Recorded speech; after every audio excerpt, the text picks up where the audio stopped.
జున్ను రే జున్ను రే ఎరా తింటావా?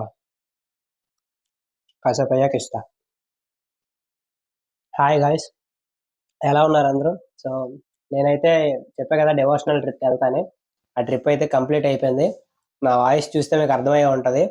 బీభత్సమైన కోల్డ్, లైట్గా ఫీవరు, ఫుల్గా దగ్గు.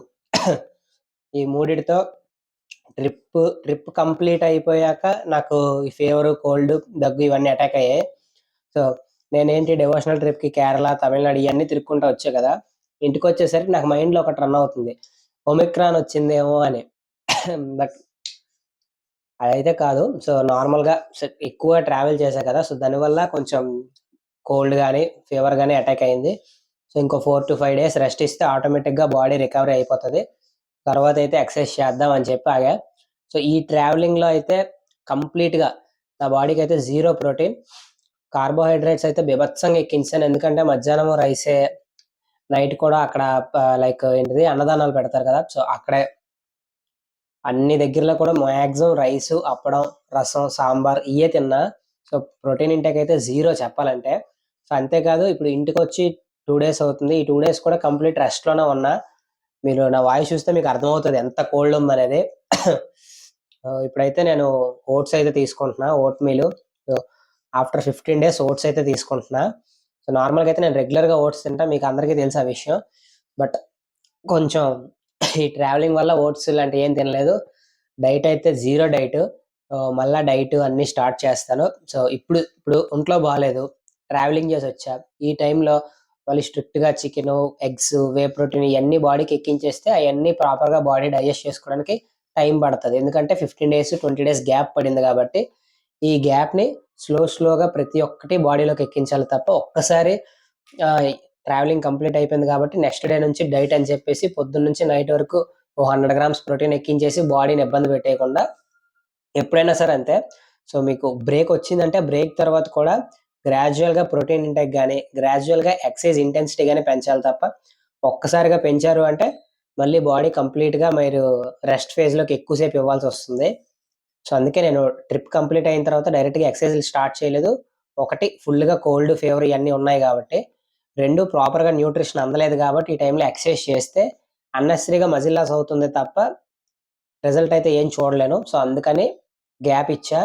ఇంకో 4 days రెస్ట్ ఇచ్చి బాడీకి కంప్లీట్గా బాడీ రికవరీ అయ్యిందనేది నాకు అర్థమవుతుంది కదా, సో అప్పుడైతే మళ్ళీ ఎక్సర్సైజ్ స్టార్ట్ చేస్తా.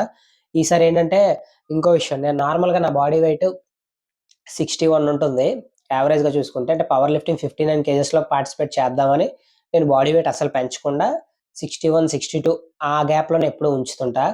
బట్ ఈ ట్రిప్లో అన్నెసరీగా కార్బోహైడ్రేట్స్ ఎక్కువ తినడం వల్ల, ప్రాపర్గా వాటర్ ఇంటేక్ లేకపోవడం వల్ల, సో ప్రాపర్గా స్లీప్ లేకపోవడం వల్ల బాడీ వెయిట్ అయితే 64కి వెళ్ళింది.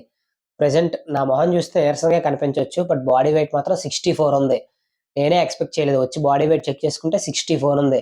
అంటే 63 kg 800 grams ఉంది. సో 64 కింద కౌంట్ చేస్తా. సో ఇది మ్యాటర్. 64 kgs ఉన్నాను.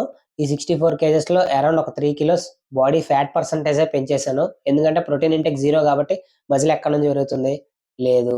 కంప్లీట్గా పొట్ట అయితే వచ్చింది. సో దాన్ని తగ్గించుకొని మళ్ళీ మనం 60కో 61కో వెళ్ళి అక్కడ నుంచి మళ్ళీ ప్రాపర్గా మన స్ట్రెంగ్త్ని కానీ మజిల్ని కానీ పెంచుకుందాం. అది నా ప్లాన్ ప్రెజెంట్ వచ్చేసరికి. సో ఈసారి నా అప్రోచ్ వచ్చేసరికి చాలా వరకు చేంజెస్ ఉంటాయి. లైక్ ఎక్సర్సైజ్ రొటీన్ మారుస్తాను, లైక్ కంప్లీట్గా డైట్ రొటీన్ మారుస్తాను, అన్నీ కంప్లీట్గా చేంజ్ చేస్తా. బికాస్ ఈ ఇయర్ నేను పవర్ లిఫ్టింగ్ కాంపిటీషన్స్లో పార్టిసిపేట్ చేయాలనుకుంటా. అంటే 2024లో పవర్ లిఫ్టింగ్ కాంపిటీషన్స్లో పార్టిసిపేట్ చేయాలనేది నా మైండ్లో ఉంది. సో ఆల్మోస్ట్ మార్చ్లో కానీ ఏప్రిల్లో కానీ కాంపిటీషన్స్ పెట్టచ్చు. నా చేతిలో 2.5 months మాత్రమే టైం ఉంది. సో ఈ 2.5 monthsలో ఎంత వెయిట్ ఇంక్రీజ్ చేయగలను, ఎంత స్ట్రెంత్ ఇంప్రూవ్ చేయగలనో చెక్ చేయాలి కాబట్టి కంప్లీట్గా స్ట్రెంత్ బిల్డింగ్ మీద అయితే ఈ 2.5 months ఫోకస్ చేద్దామని ఫిక్స్ అయిపోయాను. దానికి తగ్గట్టు న్యూట్రిషన్ ఎలా అందించాలి, దానికి తగ్గట్టు నేను వర్కౌట్స్ ఎలా ప్లాన్ చేసుకోవాలి అనేది ఈ 4 daysలో మొత్తం ప్రాపర్గా 2.5 monthsకి తగ్గట్టు రాసుకొని అవన్నీ మీతో నెక్స్ట్ వచ్చే వీడియోస్లో షేర్ చేస్తాను. సో అవన్నీ ఈ 4 daysలో ప్రాపర్గా ప్రిపేర్ చేసి పెట్టుకుంటా. అలానే వర్కౌట్ రొటీన్స్ అన్నీ కూడా క్లారిటీగా మీకు ఎక్స్ప్లెయిన్ చేస్తాను. సో ఇవన్నీ నీట్గా ప్లాన్ చేస్తానన్నమాట. సో ప్రెసెంట్ మనకు ఉండే సబ్స్క్రైబర్స్ వచ్చేసరికి 3500 సబ్స్క్రైబర్స్ అయితే ఉన్నారు. సో వాళ్ళల్లో ఎవరికి వెయిట్ లాస్ అవ్వాలని ఉంది, ఎవరికి మజిల్ బిల్డింగ్ చేయాలని ఉంది, ఎవరికి వెయిట్ గెయిన్ అవ్వాలని ఉంది, ఎవరికి స్ట్రెంగ్త్ గెయిన్ అవ్వాలని ఉంది. సో నాకు ఒక క్లారిటీ లేదనమాట.